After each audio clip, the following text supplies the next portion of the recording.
Good morning, Jenny. Hey, so I'm going to be asking questions about your mothering years. Okay. So, what are the names of your children, and who are they named after, if any? Well, let's see. My children are Joan Lee. The Lee comes in her name from her grandmother Lomi, who was a Lee before she was married, on the Everett side. And then most of the time we didn't name them, we just liked the short names. So the next one, of course, is Betty Lou, because we liked that. Then we had Carol Sue. And then, of course, we had John Jr., who happens to be named after his dad, so he's John Earl Jr. And then when we got to the last one, we had David Edward. He is named Edward after his Uncle Frank, who's my husband's twin brother. So that's how they are and how they're named. Did you ever consider any other names for them, or were those the ones that you picked out first? Well, we kind of thought about names, and of course in David's situation, he was about 6 years beyond John. He was later coming, so we took his name, and everybody put a name in a hat that they liked, and we drew out names, and we drew out the David, and then we drew out the Edward. So that's how he got put in the bag and pulled out. So, of course, you have lots of children. So did you ever set out to have this many children at the beginning of your marriage? Actually, I didn't have a number in mind, but each one of them were planned. I wanted, the time the other one had gotten a certain age, I thought, I think I'd like to have another child. So we did. We were very fortunate, and we almost said it and had it. So, And then how were the births of each of your children? You mean how when they were born? I was very fortunate.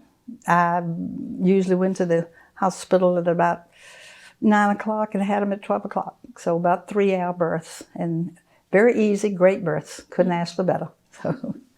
So going back to the thing about how David was the 6 years distance between, were you surprised when you were pregnant with him again? Or Oh, no. Everybody thought I was. Everybody, because there was so much difference there, they thought that, and there wasn't a great deal of difference, it was 6 years. Everybody thought that was the case, but it wasn't. I knew what I wanted, and that's what I got. So. And then going to John, there's a story of when you went searching for him and ended up in the hospital. Can you explain that story? Well, actually, that was not John's fault. That was my fault. And I should not have done what I did. But he was always great about letting me know, just as you, Jenny, are when you're here. You let me know where you're going to be. He was good at that, and he was even somewhere near your age. So he actually, at that age, could have gone on and done what he wanted. So that particular night, he went out with friends, and whenever the kids were out, my bedroom was upstairs, and I would always look out the window till they came in to see if the lights were off, and they were in. Of course, my husband just snored through it all. He never woke up for that. But that particular night, I looked, and John didn't come in, So I thought, well, he often goes around about a block from our home, right off of Timberlake Road, and he spends the night with a friend named Dennis. I said, well, I'll just maybe go and see if his car's parked up there. So I got in with my pajamas on, got in the car, and went on up on Timberlake Road and cut into Richland Hills. And Dennis's home was about a block off of Timberlake. So when I got there, the car wasn't there. So John wasn't there. And I came back to Timberlake Road, stopped at the stoplight, and waited till it changed and pulled out into Timberlake Road. And when I did, a car came up Timberlake Road and wham, right into me. And of course I could feel the car in slow motion rock, and then it went back. And I bumped my head pretty much on the door. But I think, and of course at that moment, about 10 rescue squads showed up and 2 or 3 fire trucks, and it was lit up everywhere. And my greatest concern was that they were going to go and tell Pawpaw that I had been hurt on the road, and he didn't know I was out of the bed. So it was kind of hard time. So anyway, they did. I kept begging and pleading. They said, we need to take you to the hospital to check it out. And I said, just don't go up there with a light flashing and scare him to death. So anyway, they drove up to the house. Carol looked out the window and saw the rescue squad, and she said, "Daddy, there's a rescue squad out here." And so he said, "Huh?" And he got up, she said, very slowly, and put on his slacks and put on his shirt. And she thought he would never get through. And anyway, as it happened, I did go on to the hospital, and I had a hematoma on this side of my head. And there was a nice big lady that was working the emergency room. And she said, "You know that you need to go out and let God take care of these things." And I told her I did, but I wanted to help him. So I went, and of course, I learned a lesson there. The kids gave me a cowbell after that, that if I got up in the bed in the middle of the night, at least it would ring, and Papa would know where I was. So anyway. So today, and many times, mothers struggle to keep up demands on their time. So with the 5 children, how did you balance these demands of motherhood and working? Actually, I did not work. I was one of the stay-at-home mothers. And I think that was a great advantage because I did have time. I had time to be with the kids and do things that I actually don't even see how the modern mothers do. I often said, what I don't see how they do is how do they have time to clean the refrigerator? You don't have time. There's no time. You take everything out and it's a whole day's job. How do you have time for that? And they don't. And it was a much more relaxing time.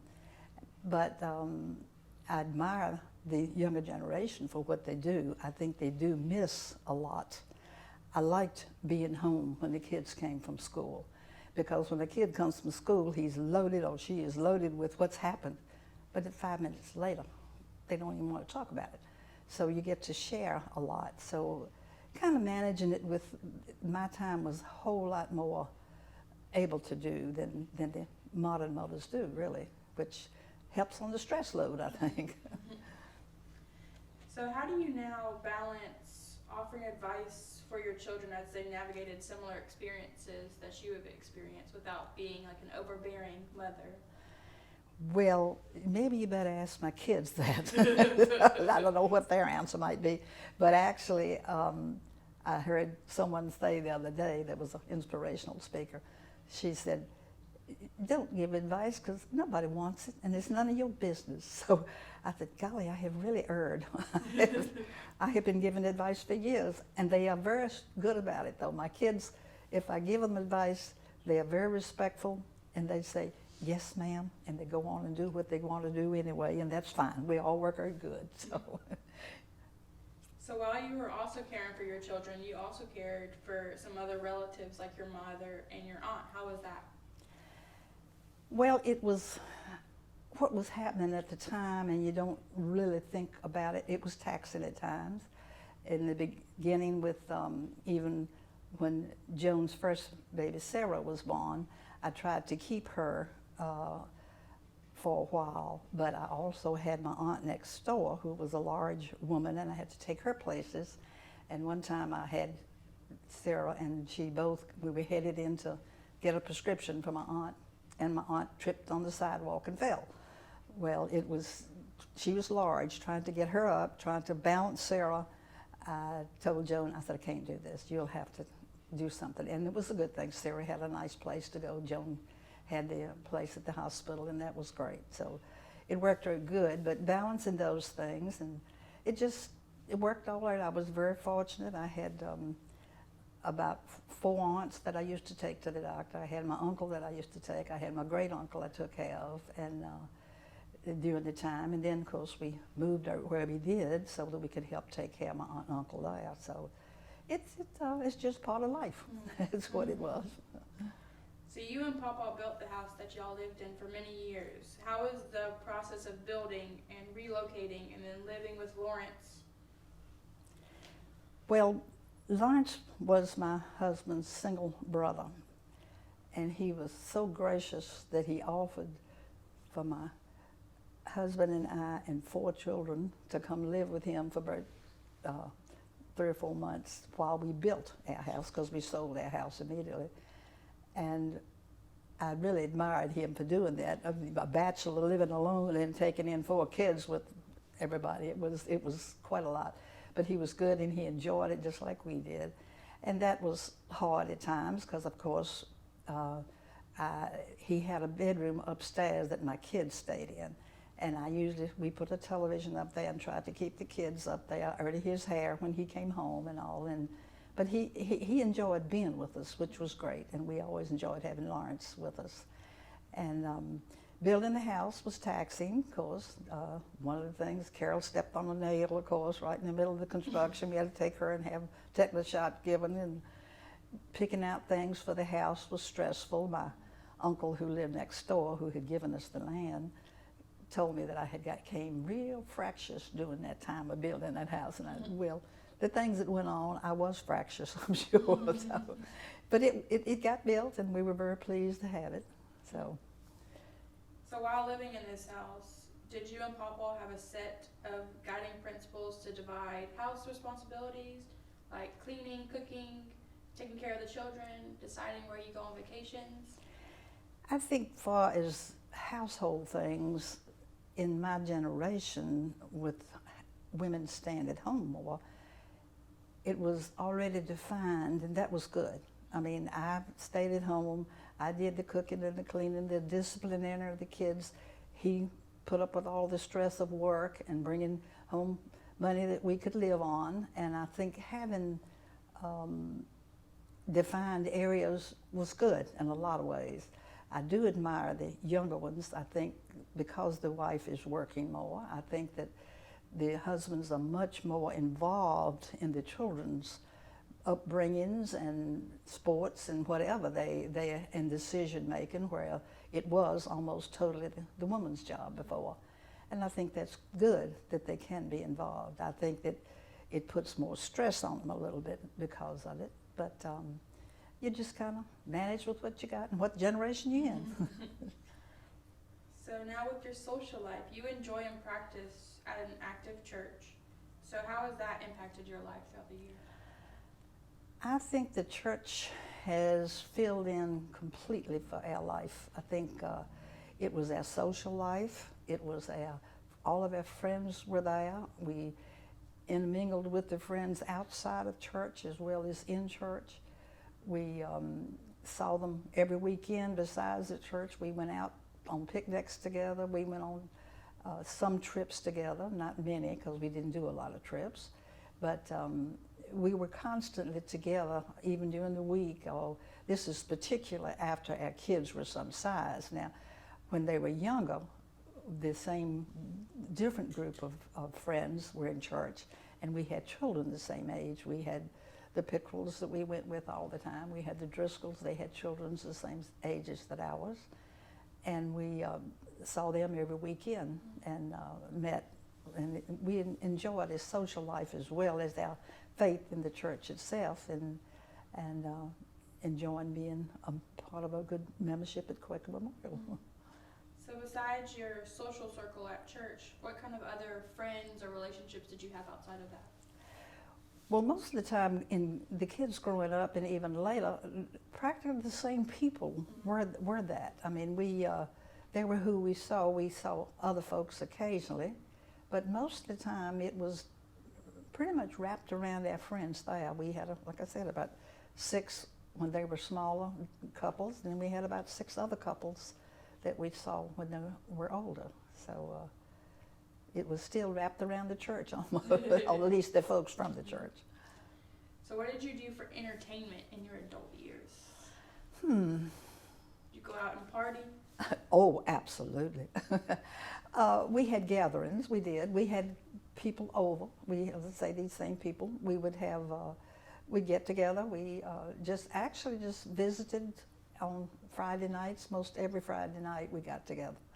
And the kids would play together, and then we would sit around and just talk, if nothing else, and we thoroughly enjoyed that. And one of our friends liked cards a lot, but we didn't care to play cards too much, so we didn't do that. And we occasionally went picnics and things, but not any big stuff. I mean, we'd go to Pigs of Otter and this sort of thing, but we didn't do a lot of going on long trips together and things of that sort.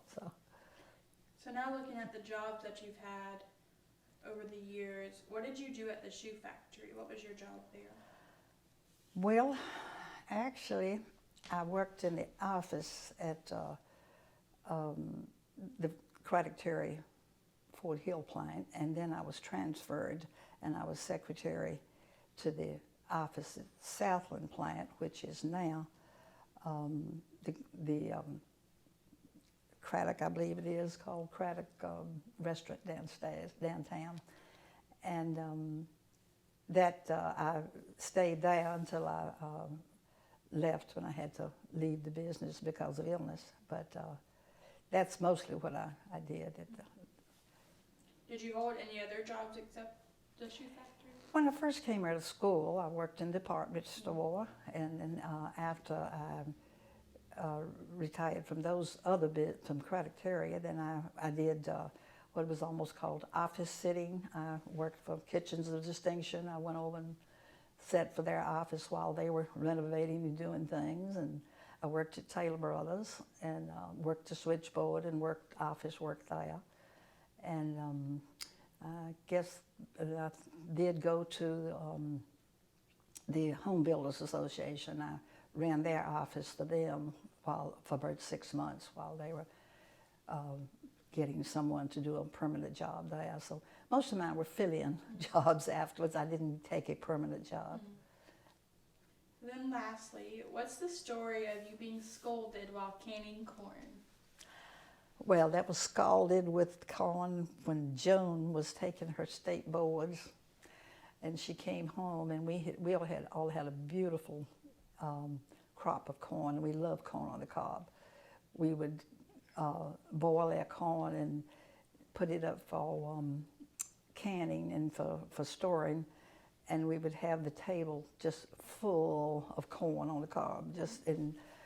Sometimes right in the middle of the can, and we would sit down and butter the corn and eat it. And one of our minister friends, Bob Toller, and his family used to come by, and he said, I always remember going by and sitting down with all that corn on the table, and everybody sat down and ate corn, and that was delicious.